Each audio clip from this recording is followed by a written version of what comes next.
لە هەر شوێنێکن بینەرانی بەڕێز سڵاوتان لێبێت من کامەران حاج عومەر باسی ڕۆژتان پێشکەش دەکەم. سەرەتا بە پێویستی دەزانم داوای لێبوردنتان لێ بکەم کە بەرنمەکەمان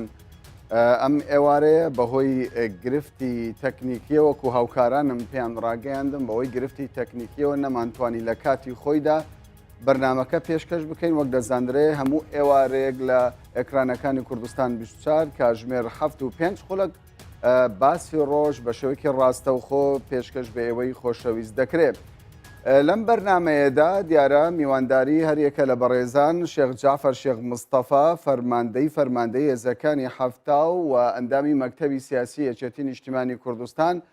میوانمان دەبێت بە تایبەت لە تەوەری دووەمیشماندا ئەگەر کات ڕێگەمان پێبدا بێگومان فازڵ بەرواری فەرماندەی هێزەکانی زێڕینی دژە تیرۆری سەر بە سوپای عێراق ئەویش بە هەمان شێوە میوانمان دەبێت. سەرەتا شێخ جعفەر بە شێوەیەکی ڕاستەوخۆ لە شاری سلێمانیەوە لەگەڵمانە. جەنابی شێخ بەخێربێن بۆ کوردستان 24 پێم باشە بەڕێستان کە یاوەری شاندی هەرێمی کوردستان بوون بۆ بەغدا لە سەردانەکەتان بۆ بەغداوە دەست پێ بکەین. ئێوە وەکو شاندی هەرێمی کوردستان بەشدار بوون لەگەڵ بەغدا لە سەرچی ڕێکەوتن؟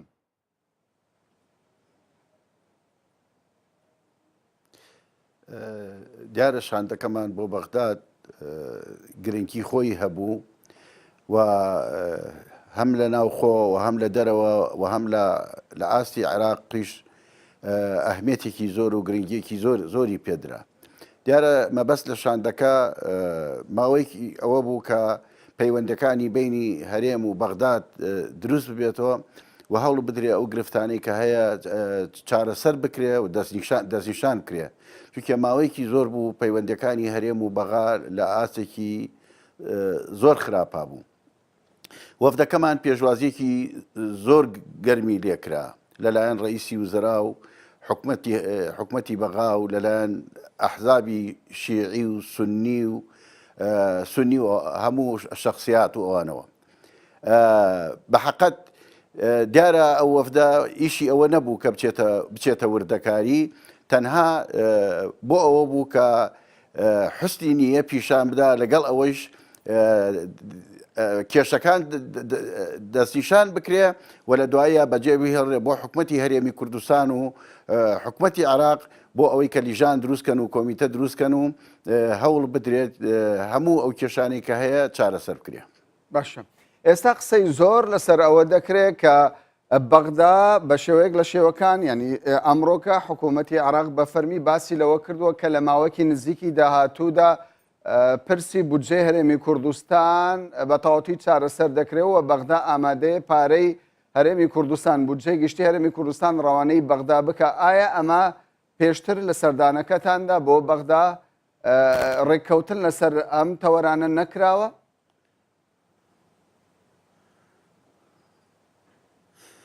بەتەکی دەوارە هەموو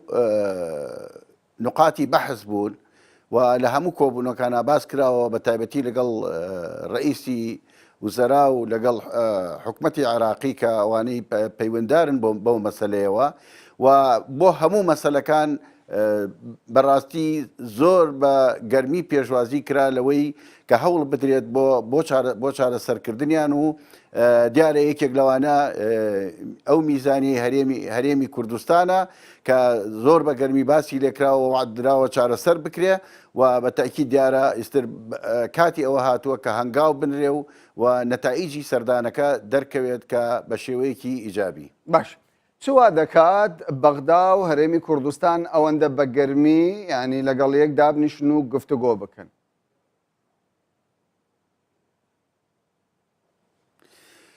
دیارە تاکو ئێستاکێ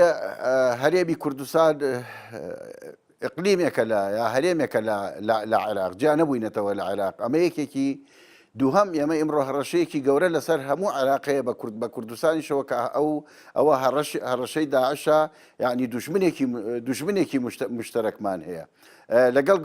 کۆمەڵێک ئەسبابی تر. بۆیە پێویستە کە ئەمڕۆ ئەو کێشانەی کە لە بینی هەرێم و حکومەتی مرکزیە هەیە چارەسەر بکرێ. باش، لە پێشوودا شاندی جیاجای هەرێمی کوردستان تەنانەت حیزبیش سەردانی بەغدایان کرد. ئایا ئەم سەردانە جیاوازە لەگەڵ سەردانی شاندەکانی دیکە بۆ بەغدا؟ بەتەکیید فەرقی زۆری هەیە کە ئەمڕۆ جاران وەفدی حیزبێکە چێتە ئەوانە و بەتەکیید وەفدە حیزبەکانیش دەوری خۆیانیان هەبووە و قسەی زۆر باشیان کردووە لە هەموو مەجالەکانە و هەوڵی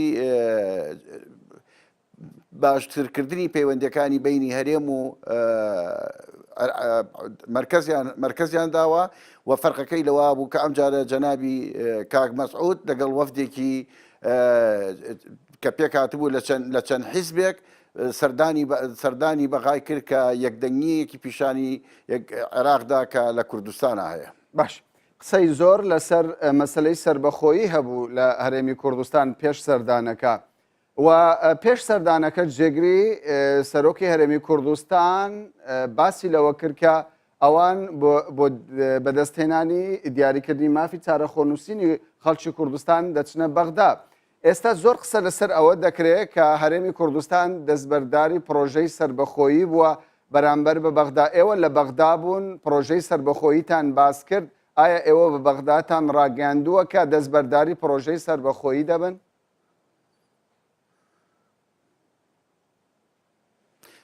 من بەتاکید ئەو قسە و قسەڵ و قسە باسانە بێ هەمومان چاوەڕێ بکەینەوە قسەی ناحەزانە و قسەی دوژمنانە. لەبەر ئەوە ئەو سربەخۆیی یەکێک بۆ لە باسەکان کە باس کراوە کە پێشتریش باس کراوە و ئەم جارە زیاتر احتیمامی پێدراوە و لە هەموو مەجالەکانە هەم لەگەڵ حکوومەت و هەم لەگەڵ هاوپەیمانێتی شیعا و هەم لەگەڵ ئەحزابی سونی زۆر بە ڕاشکاوی باسی ئەوە کراوە کە دەرکەوت عێراق ناتوانێت بەو شێوەیە ئێستا بمێنێتەوە. لەبەر ئەوە پێویست دەکات کورد جیرانێکی باش بێ، دۆستێکی باش بێ، نەکو بۆ شێوەی کە ئێستا لە عێراقا هەیە. بۆیە کورد مافی خۆیەتی کە حەقی چارەنووسی خۆی بەدەستی خۆی دیاری بکە و لە هەر شوێنێکیش کە باسی وحدەتی عێراق کراوە ئێمە هیچ ئینکاریمان نەکردووە لە وحدەتی عێراق، بەڵام پێشیان وتراوە کە کوردیش مافی خۆیەتی مافی چارەنووسی خۆی بەدەستی خۆی دیاری بکات. لەبەر ئەوە سربەخۆیی یەکێک بووە لە باسە گرنگەکان و لە هەموو کۆبوونەوەکان و دانیشتنەکانە باس کراوە. باش جەنابی فەرماندا دیارە لە ماوەی ڕابردوودا هەموو ڕێککەوتن و لێک تێگەیشتانە لە نێوان هەرێمی کوردستان و بەغدا هەبووە تەمەنیان کورد بووە. پێتان وایە ئەم جارش تەمەنی ئەو لێک تێگەیشتن لە نێوان هەرێمی کوردستان و بەغدا بێت تەمەنی کورد بێت یاخود بە شێوەک لە شێوەکان هۆکاری تر هەنوا دەکات کە بەردەوام بێ؟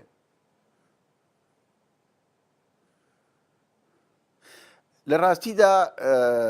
ئێمە هەوڵەدەین ئەو پەیوەندیە بەردەوام بێ و بە هیچ شێوەیەک لە لای ئێمەوە یانی لە لای هەرێمی کوردستانەوە ساردی تێ نەکەوێت یاخود کەم تەرخەمی تیان نەکرێت. بەڵام ئینسان ناشتوانێ بڵێ ڕووداوەکان لە داهاتدا چۆنە بێ. هیوادارم ئەو پەیوەندیە ڕۆژ بە ڕۆژ بەرەو پێش بچێ و بتوانین چارەسەری هەموو کێشەکان بکەین کە چارەسەرکردنی کێشەکان بە تەئکید ژیانی خەڵک و وەزعی خەڵکی کوردستان و عێراقی شاکە. بەڵێ جەنابتان فەرماندەی هێزەکانی هەفتان کەسێکی دیارن لە نێو هێزەکانی پێشمەرگەی کوردستان و لە کۆبنەوە سەربازیەکەیشان هەرێمی کوردستان و بەغدا ئێوە بەشدار بوون. قسەتان هەبووە زۆر جار قسە لەسەر ئەوە دەکرێت هەرێمی کوردستان بەشداری پێشمەرگە لە پرۆسی ڕزگارکردنەوەی مووسڵدا بەبێ بەرامبەر بووە. ئێوە لەسەر چی ڕێکەوتن؟ ئایا ڕێکەوتنێک هەبووە لە ڕووی سەربازیەوە؟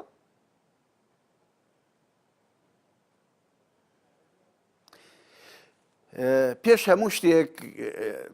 بوونی داعش و داعش لەسەر ئەرز وەکو هێز لە مووسڵ بێ یا لە حەویجە بێ یا لە هەر شوێنێکی تر بێ لەو شوێنانە هەڕەشەیەکی گەورەیە لەسەر ئەمنی کوردستان لەسەر ئاسایشی کوردستان و هەتا لەو شوێنانە داعش بمێنێ بە معنای ئەوەیە هەڕەشەکە لە جێی خۆیەتی هەر وەختێ داعش توانی پەلاماری کەرکووکەدا دوهۆکەدا سلێمانیەدا هەر شوێنێکی تری پێ بکرێ. لەبەر ئەوە گەورەترین دەستکەوت بۆ ئێمە جارێ نێڵانی هێزی داعشە لەسەر ئەرز کە بتوانێت جارێکی تر وەکو هێزێک خۆی ڕێک بخاو و هەڕەشە ببە بە هەڕەشەیە بۆ سەر ئەمنی کوردستان و بۆ سەر دانیشتوانی کوردستان. بەتاکید ئەو اتفاقانەی کە کراوە لەسەر مووسڵ و لەسەر ئەو شوێنانەی تر بە ئاگاداری هێزەکانی هاوپەیمانان و بە تایبەتی ئەمریکا بووە. لەبەرەوە من پێم وایە ئازادکردنی مووسڵ لەسەر هەموو نێڵانی هەڕەشەیە کە ئەبێ هەمومان بەلامانەوە زۆر گرنگ بێ کە بە تایبەتی لە ڕۆژێکی وا ئێمە بە تەنیا ناتوانین مووسڵ ئازاد بکەین کە هێزە ئەمنیەکانی عێراق و هێزەکانی هاوپەیمانان لەسەریان و هێزەکانی ئەمریکا زۆر بە گەرمی هاتوونەتە پێشەوە و پێشم وایە توانین ئەو هێزی داعش بشکێن و هێزی وەکو هێز لەسەر ئەرز نەیەڵین. باش دیارە سەرکرداتی سیاسی هەرێمی کوردستان زۆر جار دووپات لەوە دەکاتەوە کە ئەوان مەرجیان هەیە بۆ بەشداریکردن لە پرۆسی ڕزگارکردنەوەی مووسڵ. یەکێک لەو مەرجانە ئیدارەی دوای ڕزگارکردنی مووسڵە. ئایا لەم سەردانەدا ئیتفاق لەسەر ئەوە کرا کە شێوازی ئیدارە لە داهاتوودا لەمە و دووە نابێ کورد و پێکهاتەکانی دیکەی وەکو مەسیحی و کوردانی ئێزیدی لە ئیدارەدانی ئەو پارێزگایە بێبەش بکرێ؟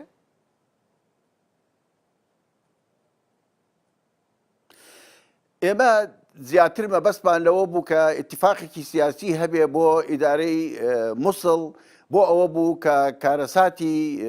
مرۆڤی لەوێ ڕوونەدا، چونکە هەمومان نەزانین پێکاتەکانی مووسڵ بریتە لە عەرەبی سوننە و شیعە، لە کوردی سوننە و شیعە، لە تورکمانی سوننە و شیعە، لە مەسیحی، لە شەباک، لە کاکەیی، لە یەزیدی و بەهاتنی داعشیش کە کارێکی وا کراوە ئەمانە خەڵکی زۆریان لە هەموو لایەنەکان کوشتووە، لە هەموو قەوم و لە هەموو مەزاهیبەکان کوشتووە. بۆیە مەترسی ئەوەمان هەیە کە لە ئازادکردنی مووسڵ ئەگەر ئیتفاقێکی سیاسی ببوایە بۆ ئەوە بوو ڕێگری لەوە بکەین و هەروەها ئیدارەدانی مووسڵ هەرچەند بۆ ئەوە بڕیارە کە لیژنەیەکی عولیا دروست ببێ، چونکە ئەو ئیتفاقی سیاسیە لە حەقەتا نەکرا، هەرچەنە هەرێم زۆر پێداگری کرد کە ضرورە ئەو ئیتفاقە سیاسیە بکرێ، بەڵام نەکراوە، بەڵام بڕیار درراوە کە لیژنەیەکی علیا کە پێک بێت لە هەرێم و لە مرکز بە ئاگاداری یا بە وجودی هێزەکانی هاوپەیمانان بە تایبەتی ئەمریکیەکان بۆ چارەسەرکردنی هەموو کێشەکان دوای ئازادکردن. دیارە ئەم وڵامەی جەنابەت قسەی زۆر هەڵدەگرێ، بەڵام پرسیاری زۆرم هەیە دەمەوێت پرسیارەکانم بکەم. مەسەلەی پێشمەرگە بە خوێنی خۆی بەشداری لە پرۆسی ڕزگارکردنی مووسڵ دەکات. عێراق دەخوازێت پێشمەرگە بەشداری بکات، بەڵام ئایا بەغدا ئامادەیە موچەی پێشمەرگە بدات؟ چەک و تەقەمەنی ئەو چەک و تەقەمەنیانەی کە چۆن دەدرێت بە سوپای عێراق بە حەشدی شعبی بە هەمان شێوە چەک و تەقەمەنیش بە هێزەکانی پێشمەرگەی کوردستان بدرێ؟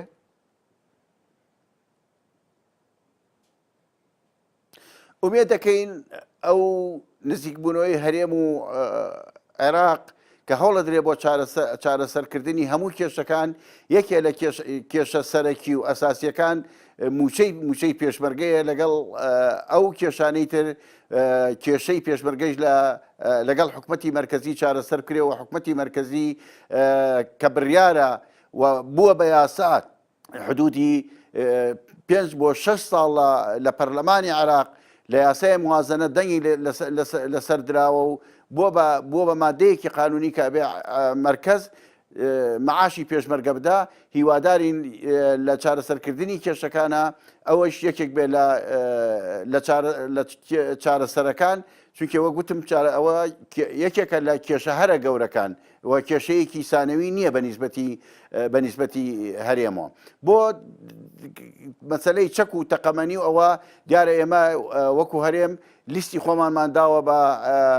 عێراقیەکان و هەم بە هێزەکانی ئەمریکی بۆ ئەوەی کە ئەو پێویستیانەی هێزی پێشمەرگە هەیەی بۆ شەڕی مووسڵ بۆمان دابین بکەن. کەواتە پێتان وانییە هەموو ئەو داخوازانەی بەغدا بەرامبەر بە هەرێمی کوردستان هەیوە سەبارەت بە پرۆسی ڕزگارکردنەوەی مووسڵ لەلایەن هەرێمی کوردستانەوە جێبەجێ کراوە بە پێچەوانەوە نا ڕێکەوتنی سیاسی لەبارەی ئیدارەدانی دوای ڕزگارکردنی مووسڵ ئیتفاقی لەسەر کراوە نە لە ڕووی چەک و تەقەمەنی و تەنانەت موچەی پێشمەرگەوەش بەغدا هیچ بەڵێنێکی بە هەرێمی کوردستان نەداوە. پێدوانیە ئەم ڕێککەوتنە تای تەرازوو بەلای بەغدا دەکشێنێتەوە؟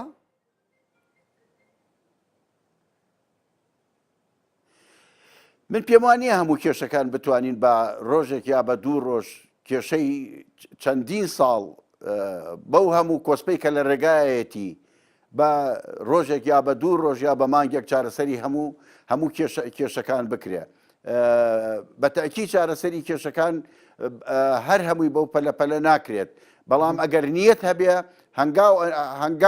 لە هەنگاوی یەکەمەوە دەرەکەوێت بۆ ئەوەی نیەتی حکوومەتی مرکز چییە. ئێمەش پشتمان لێ نەکردو تۆ بزانین ئایا ئەوەی کایە نایکات چاوەڕێبین. ئێمە هەرچی لە توانامانایە هەوڵە دەین بۆ ئەوەی بە گفتوگۆ بە دانیشتن چارەسەری کێشەکان بکرێ. ئەگەر نشکرێ ئەو وەختە دیارە ئێمەش خەیاری ترمان هەیە، هەڵبژاردننی ترمانە بێ. باش پێشتر یەکێک لە دروشمە دیارەکانی سەرکردایەتی سیاسی هەرێمی کوردستان زۆر جار فەرماندە سەربازیەکان باسییان لەوە دەکرد، پێم وایە جەنابیش دەم قسەت کردبێت کە ئەو شوێنانەی بە خوێن ئازاد دەکرێن بە هیچ شێوەیەک تەسلیم بە هێزی دیکە ناکرێنەوە. ئایا لە پرۆسی ڕزگارکردنی مووسڵ ئەو شوێنانەی پێشمەرگە ڕزگاری دەکات ئامادەیە دواتر تەسلیم بە حکوومەتی ناوەندی بەغدا بکاتەوە یاخود نا؟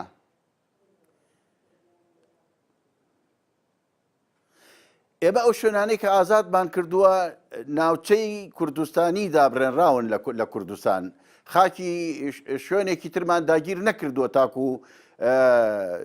بڵێن لێمێنینەوە. لەبەر ئەوەی شوێنێک کە خوێنمان لێداوە بە تەکید بە خوێنیش ئەیپارێزین، چونکە کوردنشینە خاکی کوردستانە هەر هەمووی و ئەو شوێنانێکی کە ئێمە ئیمڕۆ لێین و بەپێ ئەو ئیتیفاقی لەگەڵ هێزەکانی ئەمریکی کردومانە، ئەو شوێنانەی کە لێین و ئەو شوێنانە کە کوردستانین بە هیچ شێوەیە هێزی پێشمەرگە لێ ناگەڕێتەوە و هیچ هێزێکی عراقیش لە خەتی دوای هێزی پێشمەرگەوە نامێنێ، هەموو ئەچنە خەتی پێشەوەی پێشمەرگە. باش ئەو هەمە هەنگەی ئێوە هەتانە لەگەڵ هێزەکانی سربەسوپای عراق بە تایبەت لەگەڵ حەشدی شعبی بە چ شێوەیە کە بە تایبەت وەکو دەزاندرێ 5 میحوەری سەرەکی لە دەست هێزی پێشمەرگەی کوردستاندایە. ئایا ڕێکەوتنی ئێوە لەگەڵ بەغدا لەسەر ئەوە بووە کە حەشدی شعبی شان بەشانی هێزەکانی پێشمەرگەی کوردستان بەشدار بێت لە شەڕ یاخود میحوەرەکان جودا دەبنەوە هەر میحوەرێک بەرپرسیارەتی بەردەکەوێت؟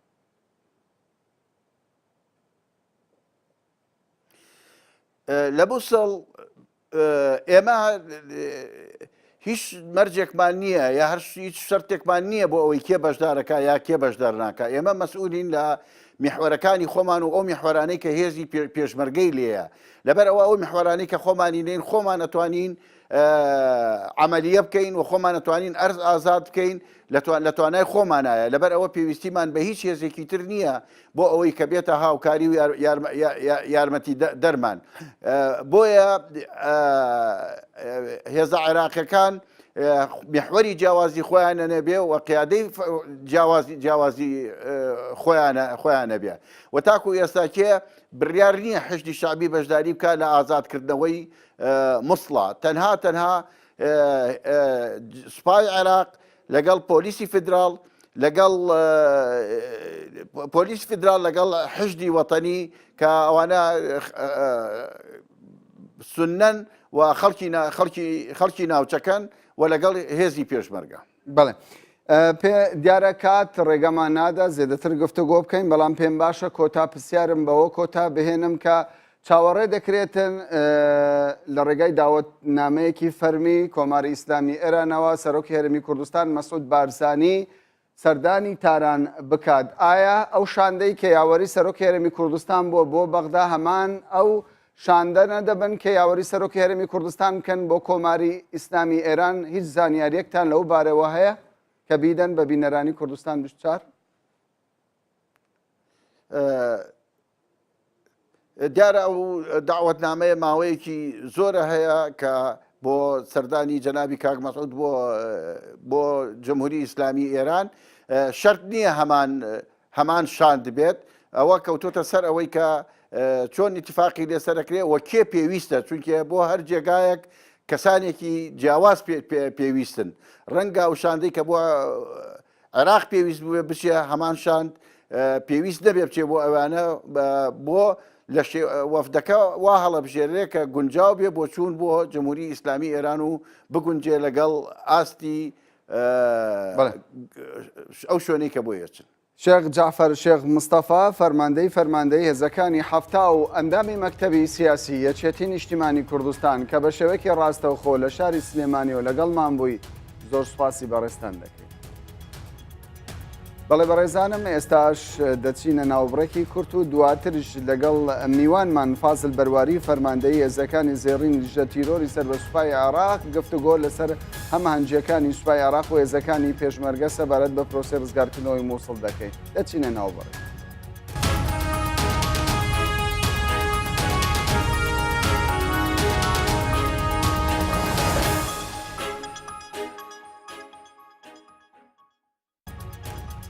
جارێکی دیکە سڵاوتان لێبێت بینەرانی کوردستان 24 و باسی ڕۆژتەوەری دووەمان تایبەتە بە هەمانجیەکانی نێوان سوپای عێراق و هێزەکانی پێشمەرگەی کوردستان بۆ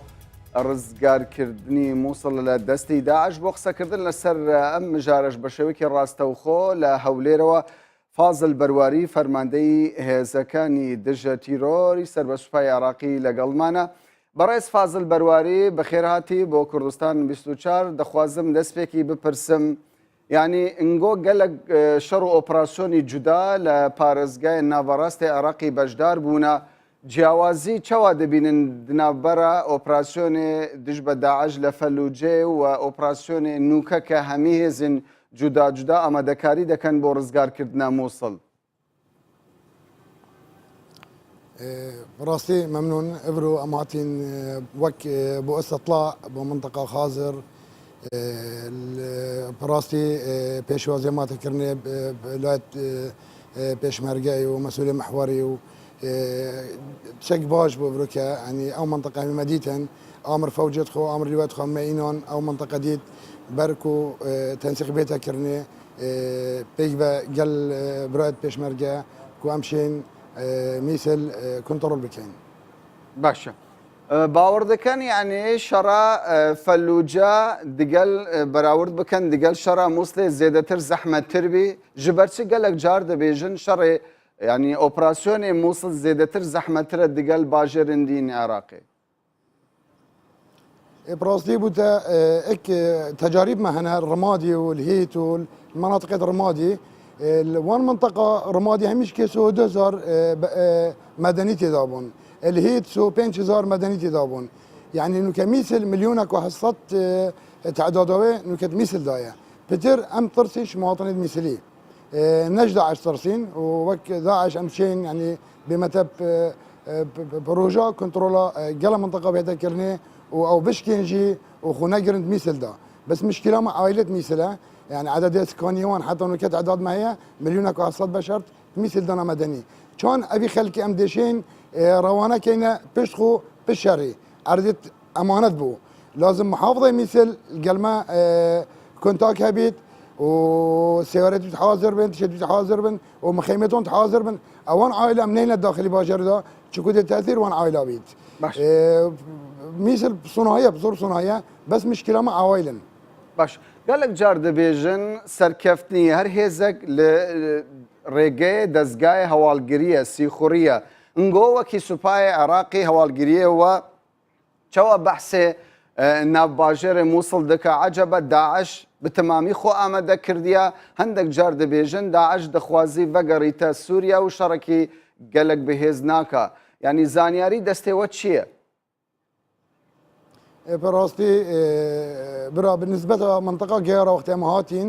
استخبارات عمل همي منطقة ما هي القلمة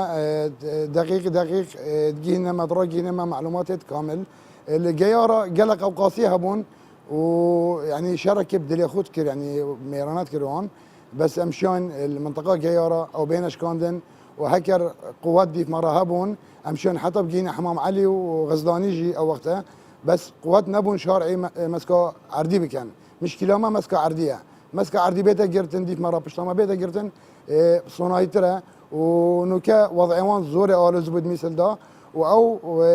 مسؤولية واند مازن نما داخل مثل دا شوين ابو تلعفر وبعاش مسؤولية مازنة وان برس فازل قالك جارد بيجن سباي عراق يعني تواناوي وصا بهز نية بتني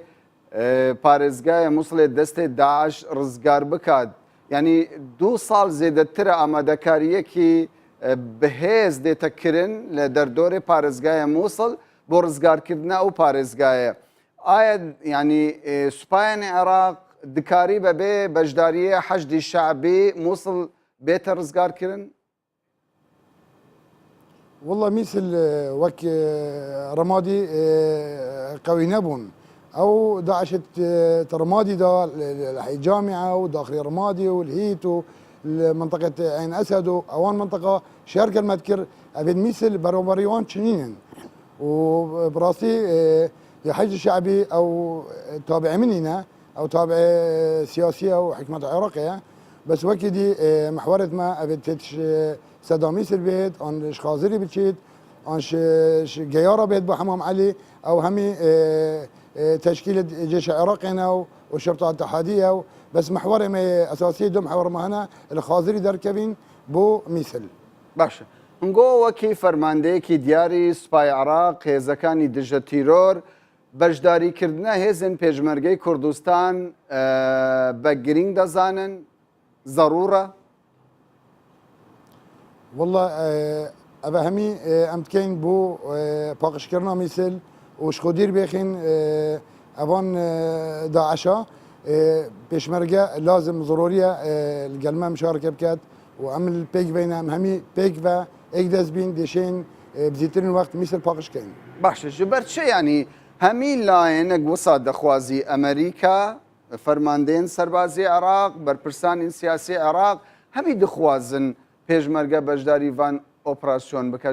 سەبەب چنە ینی سەدەم چنە ینی پێشمەرگە دکاری چ بکە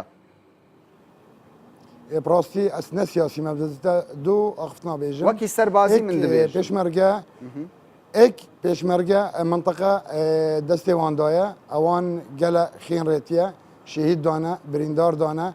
حقي وانا او مشاركا تولدوان شهيدا بكن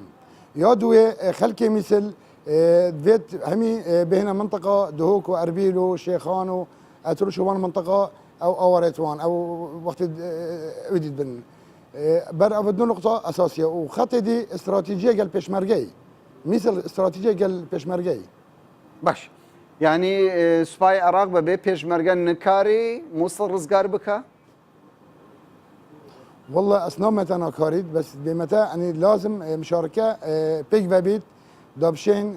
بشتاما قردي بياخد داخل مثل بين وبيك داخل بين شو هم عراقينا وبنوفي عراقي وبنوفي كرد اقليم كردستاني ام داخل ببين شكي قالك جانا باشا قالك جار دبيجن چاوەڕێی ینی ئەو شەڕ دەستپێکردنا ئەو شەڕ چاوەڕێی کارەساتێکی مرۆیی دێتەکردن لە ناو باژێرێ مووسڵدا تو چاوەڕێی و وان کارەسات دەکەی کارەساتێ مرۆیی براسي بمتى موجود بري نكشي رمادي سعودو هزار تدابون مثل مليونك وحصاد بشري دا يعني ادي هجومي كما سر دولتك وقت العراق شويه كويت دا مليونك يمتربو جيش العراق هم شو كويت مليونك يمتربو ابا مليونك وحصادن بجلي اجانبا بس خلكي مثل وتظاني خلكي مثل ابا دو صالو تشكا قالك عالمك مثل بمتى شي صدي انه كتنظيميه وانن يعني تبكتوي باجر خساره هربيت بله سباي عراق نوكا حشدي الشعبي بالتمامي روي تشكو تقماني تشوايا اي او تشكو تقماني باش دستي وهنا دكارن نغو او اوبراسيون يقلا بكن لري هزيخو والله هركي محوري دوي وحي الشعبي نوعي سلعي خو هي تشكو دعمون قوي بوتشارات سامرادا والبلد ووقت بدايته اوان وقت قالت دس خوينا وتقامين دس خوينا تشي باش هيوانجي باش تو وكي فرماندكي سربازي من دخوازم بپرسم او دمج وكي كردك يعني چما حکوومەتی عێراق جودایی دکات دنابەرە سوپای عێراق حەشدی شعبی دیگەل پێشمەرگە چەک بۆ پێشمەرگە بە نانێری و موچە و پارەش بە نانێری دکاتێکدا و دەخوازیتن پێشمەرگە بەشداریوان ئۆپراسیۆن بکە. والله براستي أصبحون نسياسيمة وشينا بيجي بيشمرقة وفرقها بينه وبينوي وقوات كادي بميته بي راتب وعيالي بميته بي مصرف أبا لازم بيتصرف كرن فرق نينا شكو أمامي مادام بين عراقينا لازم حكم أمامي عراق ديار ببيت. بله قالك جار دبيجن حساسيتك هنا دنابرة سباي عراق وهزن بيشمرقة بتايبة دنابرة حشدي شعبي وهزن بيشمرقة چاوەڕێی بەریەکەفتن دکەن دنابەرە پێشمەرگە و حەشدی شعبی یاخود پلان هەنە سیستەم هەنە کە ئەو بەریەکەفتن چێنە ببیتن. متظاني وقت تظاني حج الشعبي أوجي فصائل أوجي أحزاب نهمي حج الشعبي كوافة الشلبرة حج الشعبي يجي همي فصائل وقت تظاني حشناه فصيل أحزابا واويجي او نشولي من اسخونه سياسي ما اسمر بك عسكرم. بله. انا شو من نظر كان جوابات بدم. بله. همی دم که کشه چه دبی زیادتر لروی سربازی چه دبیتن و گلک جارش فرمانده سربازی یعنی کاریگری وان هن لسر درزبونه کشه و گرفت جبر هنده تو وکی هز فرمانده کی دیاری نهز این سپای عراق تو دنزیک وش دگل حشد الشعبی شارزه و هزن پێشمەرگەی کوردستانیش باش ناز دەکەین نوکە ئاخافتنێکی نو هەنە یعنی هێزن هاوپەیمانان کە ڕۆلێک گرنگ دەبینی لە ئازادکردنەکە هەر تاخەکی عێراقی لە دەستێ داعش بەشداریکردنی هێزن هاوپەیمانان بە ضرور دەبینی لە پرۆسی ڕزگارکردنە مووسڵ. براسية كطيارات حلفانا بن هر باجرك يا هبيت هكي قال طيارات حلفان قال منا بن التجريب معنا قال رمادي والمنطقة رمادي أجر استرالي قال منا مباشر والقال ما ضرب لنا ضابون أمناتشون يعني وكينوكا رمادي بيتا فقش كرن ميسل وصا جيارة وصا هر عردي بيتا كطيارات حلفا مشاركين قال منا كان براستی قوات عردی دیگل خسارتی بینن. باشه. هزین پیشمرگه وکی هزکی سرکی بجداری وان اپراسیون دکا یا خود وکی شکلی بجداری دکا وکی هزکی پشتیوان. والله پیشمرگه منطقه پیشمرگیه و منطقه بخینه ورگرتی از دیزانم يعني اوادید مين تدف تنسيقي بين حكمتها اقليميه وحكمتها مركزيه او دف منينا. بله. نوکە ڕەوشێ داعش شەوایە دگەل بەری شەش هەیوی بەری ینی نوکە داعش ڕەوشێوی تێک چووی هەندێک جار دەبێژن گرتنا ئەبوو بەکر بەغدادی و کۆنتڕۆلکردنە مووسڵ دەمەکە نزیک چێ دەبیتن ئەو ئاخافتنەکە سیاسیەت و وەکی فەرماندەیەکی سەربازی ینی زانیاری دەفتە هەیە کە داعش بڕاستی وەسا بێهێز بوویە مووسڵ جێبهێلی. براستي بشتي كنترولا رمادياتي كرني وجيارات يستاندن اف منطقه لبدون استراتيجيه ما استاندن ابخو جلكت بيزار بوين وحتى مواد غذائيه نماد لبادا تشكو او تد ركب 10 رابطات اوجي نشن اشتباري هند هاتن وجناب كان نبين سوريا والعراق وابو بكر بغدادي جي بو جناب دبيجم بريشان تروجا المنطقه جزيره بعاجبو ومنطقه همي وكي خندقه وخانه بن عردي شكرنا بين منطقه معلوم مهاتنا ابو بكر بغدادي اللي بعاجه. باش نوكا گرفتك هنا دنابرا انقره وبغداد. انقره دخوازي بجداري فان اوبراسيون بكا بغداد بيجي بهش شويك نكاري انقره بجداري فان بروسيه بكا. نقول وكي سباي عراق دخوازن سباي تركيا هزن تركيا که لبنافچه بعشقه هنه بجداری وان اپراسیون که پیوسته و به هزن ترکیه هنه. براستي ما محتاجي بينين انه كا تشكو قوات ما تيرا هنا بو مثل ما حضر اخو ورقرتي كوام بدست خو كبيشمرقه وكجيش عراقي وكشرطه اتحاديه وكجهاز مكافحه ارهاب بيكفا افي عملي بكينو ومثل باقش كاين وعائلة ميسيليا درخين شميسل بين جهك أمين. باشه. زانياري وهاي چند چکدارن داعش ناف باجر موصل هنا؟ چکدار سنة واحنا چکدار هي أجنبي أو هاتيا كو بمريد الفيرا تشكدار هي أبد بري يعني مشكلة هين قال العراقي وان عائلنا بيت ان نفسوي نفسه فرود بيت ان وقت التلفزيون دركت أبد كرد قلت أزدي فلان كسي بيش مرقد بد كشتن أف شخص أنا هردي مرن أو دي خوك دتا كشتن ميسل دا دي شركات بس طبقات سي أون أبد خلقي ميسل چون داعش ترسي دا بيت ام تعداري بربيت أو شرينا كان دي تشكي خوافجن وكرمادي ودرفن آن دخو تسلیم کن. باشە پێشبینیوە چەندە ینی ژمارەی ئەو چەکداران هەمی چەند دەبی؟ جمهوران برینو که ما تعداد هبو حتی 7000 6000 مثل دابون چکدار یعنی گل عراقی ها. باشە هێزن عێراقی و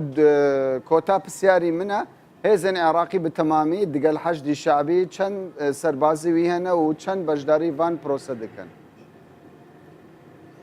خدي أبا من تنتوانت اجتماع هذا حاضر بوما ونظام كادي كان بجدارك بنا بجدار نابن أظن دو فرقنا فرقة بازية وفرقة شاذية أو دي المحور أربيلي ودهوكي والمحور جيارة الجل الشرطة الاتحادية دي مشاركة كان بس أبادي معلومات سرينا شەڕی مووسڵ شەڕەکە درێژ دەبی یاخود کورد وەکی کەسێکی سیاسی سەربازی ببوورە. براي من شهر نبدا استمرارية سركفتن جي هنا وخساراتي جايه بيجي شاري انا شمت كانت روجن اون كانت هيفن او مين تسر طبيعتي شاري ومنطقي وخلكي مدني قالك قد مثل ده ابي تنشي يعني درساي بي شندا شەڕەکی سانا دەبینی؟ والله تبيني مصوناهي قالك بس ام ترسين او تخريبه بنيه تحديدها كان مثل ده امشين ترسين جسورن مستشفيانا او تشا كوب بتاقينن او دي بشك اولوزي خنت شولي مدا بەڕێز فازل بەرواری فەرماندەی هێزەکانی زێڕینی دژە تیرۆری سەر بە سوپای عێراق زۆر سوپاسی تۆ دەکەین کە بە شێوەیەکی ڕاستەوخۆ لەگەڵمان بووی. بینەرانی بەڕێز سوپاس بۆ ئێوەش کە کاتی خۆتان بە ئێمەدا.